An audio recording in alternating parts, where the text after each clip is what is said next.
Very quick note, I intended on doing live commentary for this, but my microphone just wasn't working, so now you get post-commentary.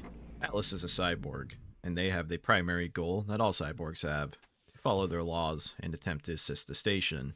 Atlas wanders the station for some time, looking for a command member to hopefully get some direction as to what they are needed to do.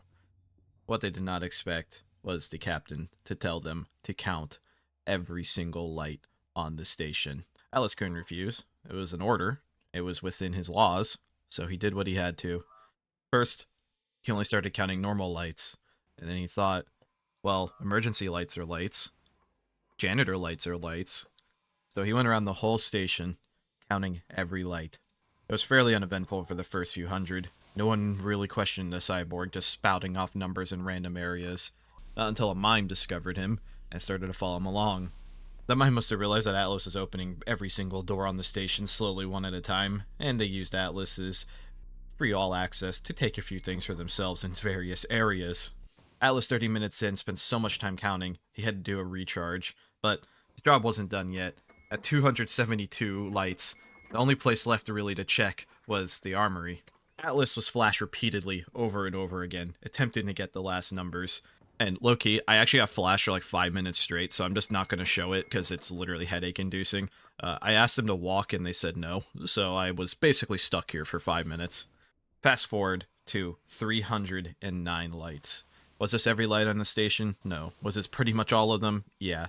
Atlas located the captain and reported how many lights there were.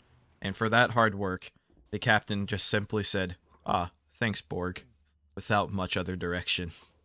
Atlas, lost without purpose, wandered the station further, until a scientist requested them to honk. Very simple request for Atlas. They weren't sure they could do it, but they would have to try. Afterwards, this dwarf character requested that they bring them an animal to murder. The first creature unfortunately found by Atlas was Runtime, the Mouse cat. Upon bringing it to science, Atlas was instructed to not only slay the cat, but also beat the artifact. This was successful, and Atlas was ordered to hide or at least get rid of the evidence. Atlas then attended a game show contest, one that certainly looked like it was going to violate crew laws. However, cyborgs don't have the ability to see what reagents are inside of pills or any other type of container, so there was no definitive proof that there was crew harm happening. Contestants reported they were feeling sick, and Atlas tended to the first one that seemingly needed help. They didn't necessarily prevent crew harm, but they at least assisted a crew member that was harmed. Afterwards, Atlas was once again requested at the science lab with a very difficult artifact. Atlas gave instructions of the best way of doing it, and Atlas themselves went inside the chamber to attack the artifact. After some trial and error, this very difficult artifact was completed, earning science a lot of research points. However, a tiny bit of CO2 escaped out of the airlock because there was nowhere really for it to go. There's no scrubbers in the airlock. And Atlas was very adamantly blamed by the scientists they were helping for leaking CO2 into the station when it was a very tiny amount that amounted to nothing. Atlas was requested to security. There was reports of a space dragon on the station, and no one in security was there to open it despite there being a head of security, most likely occupied with something else. Atlas complied and opened all of the lockers and suit lockers, very adamantly only opening the ones that were actually pointed at as to not disobey an order. Atlas decided that weapons against the space dragon would prevent crew harm and was very helpful in this regard. However, to Atlas's dismay, their battery was only at 10%, and the rest of security showed up.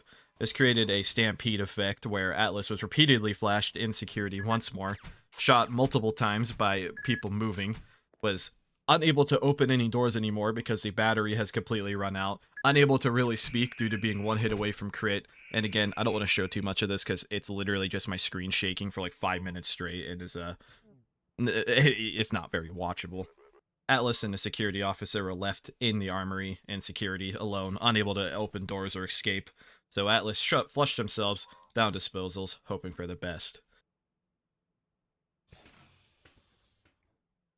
They called out for help, but their speech was so corrupted and damaged that no one nearby seemed to respond, no one on the radio responded, and the station was up against a space dragon, obviously too occupied to help a lone Borg stuck in disposals. And at this point, I managed to get my microphone working because I was stuck in disposals for so long. I was just kind of finicking with it. I didn't realize I wasn't recording. And yeah, here's my last thoughts on the round. It was rough. Oh. Freedom. Oh. I can't see. This is not much better. Holy Jesus. I don't have a battery. You can't hurt me. If I get shocked by this, I should full charge your battery. Like, Tesla should be beneficial. Cyborgs. I need a non-destroyed power bank. Oh no! I'm dead. I messed up. Oh, look at that! I robusted the shit out of that carb. It's over. It's over.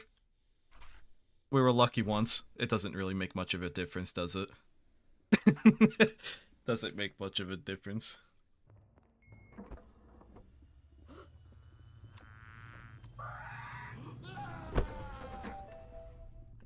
Well, that was about as close as it gets.